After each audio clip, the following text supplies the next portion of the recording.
Hello everyone, Jameson1991 here, and I want to have a little talk with you guys because I've just seen the trailer for the Thomas and Friends season 25 reboot, and well, how can I put it? What do you think of it so far? Rubbish! This season is going to sink deeper than the Titanic, if you ask me. And this is just the trailer. I've spoken to quite a few Thomas fans, and they're very upset. I mean, this is definitely not Thomas the Tank Engine, is it? No, it's definitely not Thomas the Tank Engine, is it? No. I mean, look at it. Look at it. 2D animation, which they stole from me, but we'll get to that later. And you've got the engines jumping from track to track, dancing, spinning around. Yeek. This is just awful. Absolutely awful. And how can Mattel bring this out? Do you know how? Because they don't care about quality, apparently. All they care about is making their wallets fatter. That's it. Nothing else. But mind you, if you ask me, we shouldn't expect any better, really. I mean, from my experience, a reboot is very, very hard to do. From the TV shows I've seen, they've tried it all before. I say only 10% of them have actually been as good as the original one, and that's only as good. I say only 1% of reboots out there have been better than the original. That's my thinking.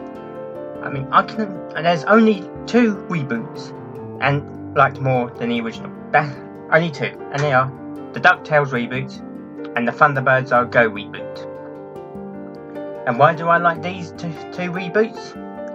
Well, 1, they're good, and 2, they follow 3 rules that I personally apply when making a reboot. These are my 3 rules you must follow when making a reboot. Now, number 1, you've got to have the right team.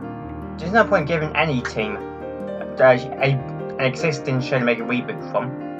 It's got to be a team that's grown up with it, that knows the show inside out. You're giving a team an existing show that they don't absolutely care about. You might as well ask them to make a brand new show. Rule number 2, we've got to respect the source material. Both DuckTales and both Thunderbirds both do this.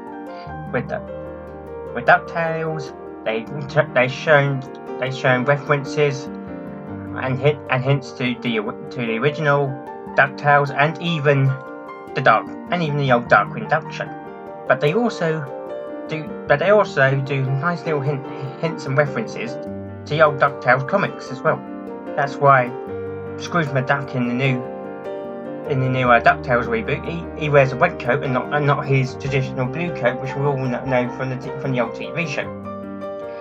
But Thunderbirds Are Go, they also respect the source material, but they go one step further. They don't just respect the old puppet Thunderbirds. They also respect all of Jerry Anderson's shows. Take the very first episode, for example, where we learn that John's favourite TV show is in fact the old Stingray puppet show. Little fun fact for you: did you know that Stingray was actually the very first British filmed TV show that was filmed in colour? It's because Jerry Anderson knew that if he wanted his show to sell, he had to sell it to the Americans, and at that time, Americans were the only ones that had colour television. We Brits had to wait a couple more years for our colour television, but that is true. But Stingray was the very first TV show to be filmed in Britain with colour cameras. And the third rule you need for any reboot: good writing. You need to connect to the old audience, but also at the same time, you need to connect to the new audience as well. So you got to tread that fine line between them both. you've got to appeal to everyone. There's no point making a TV show that's only going to appeal to the old audience. I mean, in the case of Thunderbirds, the original one was broadcasted in the 60s. Most people, I hate to say this, but most fans that grew up with the original one, most likely dead. So you've got to appeal to all audiences, and for that you need good writing. That's what you need. My 3 rules for a good reboot. You need a good team, respect resource material, and good writing. And as far as I can tell, this 2D Thomas and Friends Season 25, that has none of that. Absolutely none at all. It doesn't look like it draws any inspiration from the old Railway series, books. It doesn't even look like it draws any inspiration from any of the TV series.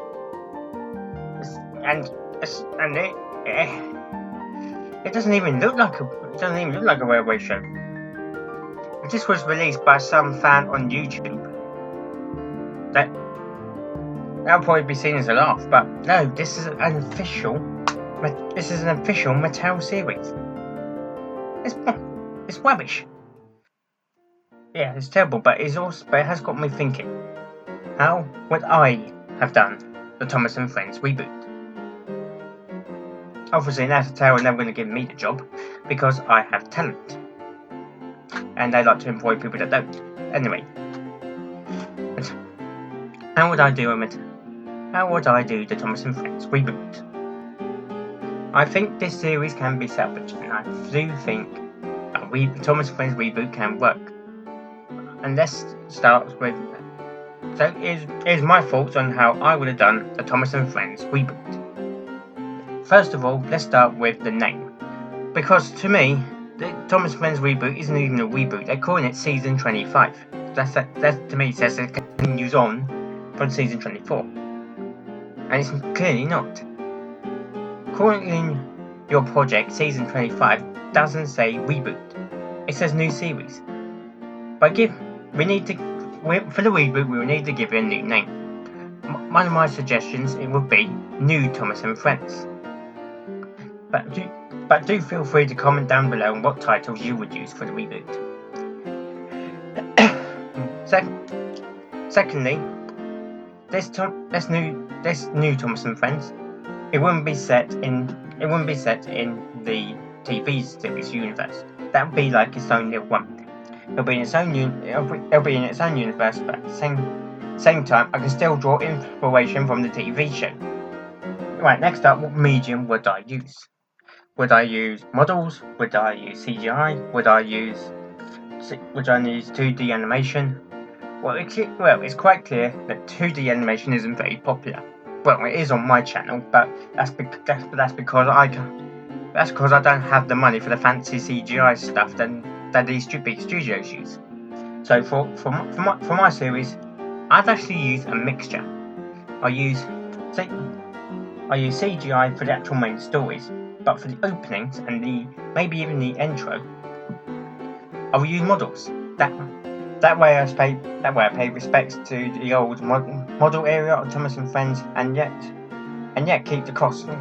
help keep the costs down, because building all those sets in models and building the actual engine models themselves, that's going to cost a lot, and let's be honest, take up a whole lot of space as well. So just build by building the one set for the intro, say Knapford Station, because that's where logically you'll find most of the engines, and then doing the rest of the series stories in CGI. I think that'll work. I think that'll definitely appeal to everyone.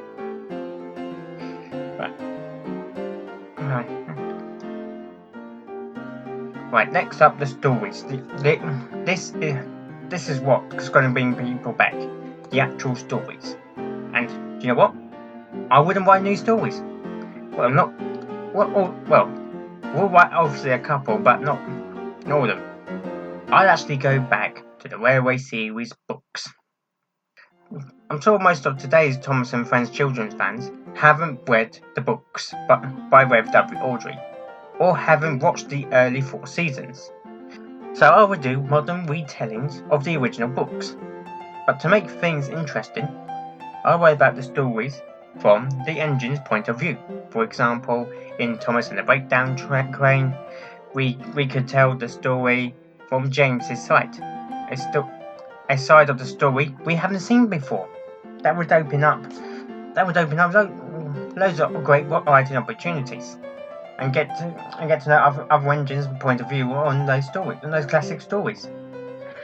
Because I want the engines to tell the stories from the railway series themselves, they need someone to tell their stories too.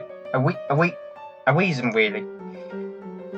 But all the engines on Sodor know these stories, so bringing in a new character would allow storytelling and for the character and the audience to learn more about Sodor and its engines.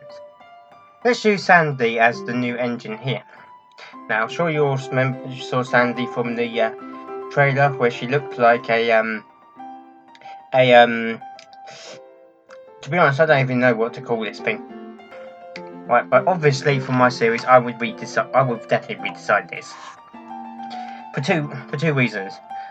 One, this looks like it has been drawn by a 5-year-old, and two, the best part of Thomas' characters is that most of them are based on a real locomotive or vehicle. That's what I like. It has realism, and I'm sure people love learning more about the engine it's based on. So this is how Sandy would look for my reboot. Here she is a red CECR P-class tank engine. She would be smart, hard-working, and yet adventurous too. Think of her as the Hermione Granger of Thomas and Friends. Also for my reboot is also a map of mine to make things more understandable, because I'm pretty sure the original creators didn't follow things 100%. I imagine that it's not really their fault. It's the times and stuff back then. But for my fictional map of Sodor will be based on this one here that has been created by the Unlucky Tuck. There will be a link to the description that explains this full map, which I think makes a lot of sense, and this is definitely the map I will use for my series. And finally, we have the episodes of the reboot. Season 1 will basically be kind of like the season 1 of CGI, except for these additions of an extra engine. There's no narrator, and the engines tell the stories themselves. Here is a quick list of the episodes I would make for my season 1 reboot. All 30 episodes for my first series. Episode 1: Thomas and the New Engine. After Percy is sent to Craven Gate's work for repairs, the Fat Controller brings in a new engine to cover his work as station pilot engine. Sandy the Red Tank Engine. Episode 2: Thomas and Gordon. Sandy meets Thomas for the first time, and he tells her about his first day on the island and how Gordon played a trick on him. Episode 3: Edward's Day Out. Sandy begins working at Knapford Station, where she meets the big engines and a kind engine called Edward. He then tells her about the time he got to take a passenger train and helped Gordon up a hill. Episode 4: The Sad Story of Henry. One rainy night, Sandy meets a scared engine called Henry. Edward then tells her the tale of the engine who was attached to a train who was afraid of a few drops of rain. Episode 5: Henry to the Rescue. Henry tells Sandy the tale of how Gordon broke down outside his tunnel and him and Edward rescued his passengers. Episode 6: Thomas's Train. So Topham Hatt sends Sandy to work on Thomas's branch line for a couple of days, but she is worried about making a mistake, until Gordon tells her the story of Thomas's first passenger train. Episode 7: Thomas and the Trucks. Sandy has a small runaway with some troublesome trucks. When she tells Thomas about this, he decides to make her feel comfortable by telling her about his first goods train. Episode 8: Thomas Saves the Day. Sandy meets James at Knapford Station. She asks him how Thomas got his branch line, and he then tells her about his first day on the island and how Thomas came to his rescue. Episode 9, James and the Coaches. After listening to James boasting, Edward tells the story of James's trouble with the Fat Controller's new top hat and the coaches he breaks. Episode 10, The Trouble with Trucks. Sandy is looking forward to pulling another goods train, but James decides to help her by telling her the story of him not giving up with a troublesome goods train. Episode 11, James and the Express. It's Gordon's time to boast about his speed, until James tells the story of the time Gordon lost his way and James had to pull his express. Episode 12, Thomas and the Guard. Sandy is asked to do Thomas's passenger run on his branch line for the day, which means working with Annie and Clarabelle. They also tell her the time Thomas forgot his guard. Episode 13, Thomas Goes Fishing. Sandy has trouble one morning with her boiler. While workmen fix her, Thomas talks about the time he had to get his water tanks refilled from a river. Episode 14, Thomas and Trevor. November has arrived and so does the cold weather. Sandy meets Terrence one day and he tells her the tale of the time he met Thomas and saved him from a snowdrift. Episode 15, Thomas and Bertie's Great Race. Sandy sees Thomas and Bertie the bus talking one day in the yard, and they tell her the story about their first race. Episode 16, The Three Big Engines. Gordon tells Sandy about the time him, Henry and James weren't happy to shunt, and how he and James had trouble with a turntable. Episode 17, Henry and the Elephant. Sandy double-heads a train with Henry. On the way, she decides to tell him about the other adventure he had in his tunnel, the time he found a circus elephant inside. Episode 18, Trouble in the Sheds. Percy's repairs are finished and he finally meets Sandy. He then tells her about his first day on Sodor, where he had to come and help because the big engines had gone on strike. Episode 19, Percy Runs Away. Percy and Sandy were working together in the yards one day when she feels like doing something cheeky to Gordon, but Percy warns her with the story of how his cheekiness led to him running away. Episode 20, Special Coal for Henry. One morning, Henry feels unwell. He tries to work out, but his health doesn't help. But Edward tells her Tom about the Welsh coal that helped one of his old friends. Episode 21, The Flying Kipper. Henry's chosen to pull the Flying Kipper. However, ice jams the rails and snowflakes forces a signal, leading to his crash.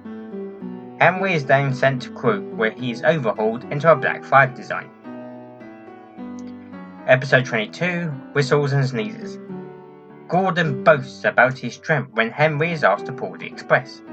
But soon his whistles jams and he can't stop whistling. Meanwhile, Henry teaches some troublesome boys a lesson. Episode 23, Toby and the Stout Gentleman. Sir Tom Hat finally decides to take a holiday to England for the weekend. He takes his wife and grandchildren to East Anglia, where they find a small tramway and a tram called Toby. Episode 24, Thomas and Toby. Sandy is surprised when she is asked to look after Thomas's branch line for a few days. It turns out Thomas is in trouble with a policeman. So Tom Hat decides that for this problem he needed Toby and his coach Henrietta. Episode 25, Off the Rails. Gordon feels in a lazy mood one day, but he is asked to take the goods train. He then tries to jam the turntable and he falls into a ditch. James and Henry then have to work together to rescue him. Episode 26, Down the Mine. Gordon is in disgrace and is put on goods train duty. Thomas teases him about it until he decides to be naughty at the mines, which leads him to falling down one of the old mine shafts. Episode 27, James's Big Mess. With Gordon and Thomas banished to their sheds, Henry took care of the express, while Toby and Sandy worked together on Thomas's branch line. James decides to tease them. However, James then gets into a runaway and crashes into some tar wagons. Episode 28, Paint Pots and Queens. The Queen of England is coming to visit the railway, and Henry is chosen to pull the royal train.